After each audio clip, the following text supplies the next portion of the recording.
Sim racers have waited 17 years for these. 17 years because these are the brand new Fanatec Podium pedals. And on paper, they should be exactly what Fanatec fans have been asking for 17 years now. Proper high-end pedals, loads of adjustment, which I'm going to get into, serious build quality, look at this carbon fibre here, great aesthetics, and finally something above the legendary ClubSport pedals. But there's a massive problem. One of them, there's two big problems. The first massive problem is that the Fanatec ClubSport V3 pedals cost $429. The Fanatec Podium pedals cost $699. So are these worth the extra money for most people? I'm not going to drag this out. I would say for most people, these are not going to be worth the extra money over the Fanatec ClubSport V3s, but maybe not for the reason that you think. And it's literally that reason that swapped me from being someone who was like, I would also be someone who would keep the V3s and save the money, to now I'm definitely someone who's like, I would actually pay extra for the Podium pedals. And I can put myself in these shoes because these are my Fanatec ClubSport V3 pedals. I bought these with my own money. You're watching now probably thinking about maybe upgrading pedals or what the best pedals for you. I was in exactly the same boat as you, going through exactly the same thought process, doing all of the research, and I went out and I bought these as like higher mid-range pedals that could be potentially endgame for me.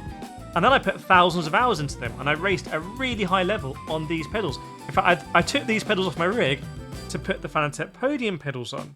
And for the first few days, I was in the camp like, these are great, loads of features, aesthetics, build quality, all the stuff you probably expect.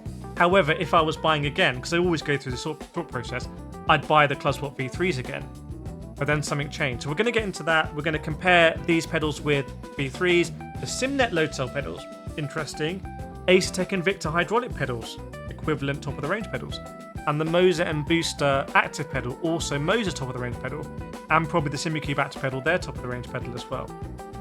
But let me just dive into that a little bit before I need to tell you a little bit of a story, and then we'll go into like how this works, because I don't really enjoy normally reviewing pedals. I'm going to be honest with you. If you think about it from my perspective, when I'm reviewing pedals, I've got to take off the pedals I've already got on the rig, that everything works and I can go sim racing and have a great time. I've got to take them off, I've got to put new pedals on, work out how to do it, I've got to install normally beta firmware, I've got to adjust it, go back under my rig, adjust everything, get it exactly right, then something might go wrong, I've got to try again, blah, blah, blah, and then I get to sim racing. And I'm not a full-time YouTuber, so I want my ratio of setting up to sim racing to be much more on the sim racing side, and when I review pedals, that can never be the case.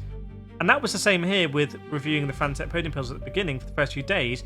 Didn't feel quite right, had to adjusted literally everything, like all of the stuff here, adjusted on the rig.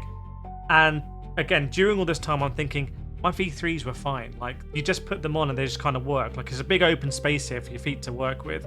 With these ones, obviously, you have the heel cups, and I'll get into that because not all of them are going to have the heel cups. But then, when I got it perfect, and this was an iterative process, and I mean perfect, like perfect on the elastometers, perfect angle on the heel plate and everything, this unlocked a level of braking for me that is above what I'm able to get on the Fanatec V3s. And therefore, in my position, as someone who takes sim racing very seriously, I would pay the extra few $100s for that. But that took a lot of time of messing around and adjusting.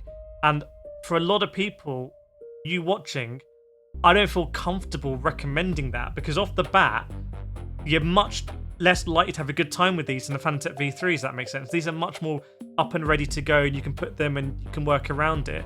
These ones need to be exactly right. These have got a 200 kg load cell. The Fanatec V3s are 90 kg. There's so much more adjustability on the elastomers. I'll show you how they work, obviously, with the way that they screw and they lock in place. And there's a conundrum here, because the more adjustability you have, the more you think or you feel that you're not at the optimal setup. Whereas when you have less adjustability, that's not even an issue, you just have to drive. I've raced karts, all over the country. I've raced Mazda MX-5s in Spain, Ferrari GT Challenge drove out in America. All of those, I didn't get to change all the hydraulics and the braking, whatever. I got my vehicle and I sat in it and I had to drive it. And I do worry here that some people are going to buy these pedals and just be lost in like a sea of I must not be getting these right. Obviously, I'll do guides, etc. But I did end up spending a lot of time, and I did end up getting it right, and it is worth it if you do that. But I also spend a lot of time reviewing pedals. Like, I kind of know how to set up pedals. But even here, there's some elements of this I don't like. Like, this is a new system. It's not really intuitive. It can't be because it's never happened before. I really don't like the way that this screws into the back of the brake pedal here. Like, I feel this is a real weak spot, by the way. But I'll let you know what I did here. So basically, I took out the springs. I put all elastomers in. Obviously, because I'm an idiot, I locked off all of them but one at the beginning. So it was super stiff, like the Asetek. It was just kind of too stiff for me. I was putting too much force through my leg. Didn't like it. I ended up having 4 here. The most important thing is that you set up the pedal to apply force kind of like in a very strong way from your leg, from your butt, through your leg, through your knee, into your lower leg, into your ankle, into your foot, through the brake pedal. It needs to be biomechanically, I would say, perfect. You can't get away with like not having it perfect like you can have on other pedals. That's not something you get, by the way, with the MOZA M Booster pedal or the Simucube active pedal, because with those pedals, they're active pedals, electronically adjusted. You just bolt them on and they can move for you. Whereas here, you need to keep going down and moving stuff. And again, I just feel like a lot of people, it's not going to be worth it. However, if you follow me into the promised land of all this adjustment, oh my goodness, because you can have this biomechanically perfect, and I think with the heel cups here, when you get it right, and I've used these in expos where they haven't been set up right for me and it's really awkward, again, it's just worse than being on V3s, but when you set it up perfectly for you, it really was an extension of my mind to manipulating the car. And yes, obviously I can trail brake, but more than that, I can actually just manipulate the car just a little bit. Think about in Silverstone going into Maggots and Beckett's. You can just manipulate the car on the brake just as I do in real life, for example, in karts. That was like phenomenal. This is the extra level that I believe you can do here, because you are just locked into such a nice chain into your load cell. From your brain to the load cell is like a subconscious movement, which is absolutely fantastic. But you do have to spend lots of time doing it. So if you don't want that adjustability, I would say either get the Fanatec V3s. I can vouch for them. I've used them. By the way, I have a 5% discount code at Fanatec, code Kireth, but also 5% discount at Logitech, code Kireth, 5% at Asetek, code Kireth, 5% at loads of places with my code. Just make sure you get the best deal. But if you are buying, please use my code. It does help me out, does help me be able to make these videos. But you can get the Fanatec ClubSport V3s. You can also get the SimNet load cell pedals that I've used that work on Fanatec bases. They're also like not as complicated to use. If you want to have something with max adjustability, you've got to spend more money and you've got to go for the active pedals. Now, I think aesthetically, these are better than the active pedals. I also feel like, certainly on the MOZA, this feels more natural. The MOZA has this beat for adjustability and you know, other reasons with the software. But this is such a, again, do you understand what I'm saying? It's such a smooth sensation. I think I brake, all comes down my body into the load cell very, very, very precisely. Not saying with not a lot of force, there's a lot of force going through it, but very precisely. I want to manipulate the car here, just kind of like that. I can really do it on these pedals.